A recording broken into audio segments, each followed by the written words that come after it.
Canada Sarkar parents and grandparents sponsorship প্রোগ্রামে নতুন আবেদন গ্রহণ অনির্দিষ্টকালের জন্য স্থগিত করেছে। দেশটির ইমিগ্রেশন, রিফিউজিস অ্যান্ড সিটিজেনশিপ বিভাগ জানিয়েছে, অভিবাসন ব্যবস্থাকে আরও দায়িত্বশীলভাবে পরিচালনা এবং দীর্ঘদিনের আবেদন জট কমাতেই এই সিদ্ধান্ত নেওয়া হয়েছে। কর্তৃপক্ষের তথ্য অনুযায়ী বর্তমানে প্রায় 60,500টি আবেদন প্রক্রিয়াধীন রয়েছে এবং এসব আবেদন নিষ্পত্তি করতে গড়ে 33 মাস থেকে 66 মাস পর্যন্ত সময় লাগছে।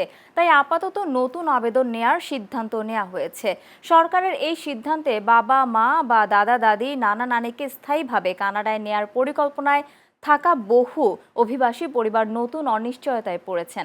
এদিকে কানাডা সরকারের বর্তমান অভিবাসন পরিকল্পনায় চলতি বছর এই কর্মসূচির আওতায় 15,000 মানুষকে স্থায়ী বসবাসের অনুমতি দেওয়ার লক্ষ্য রয়েছে।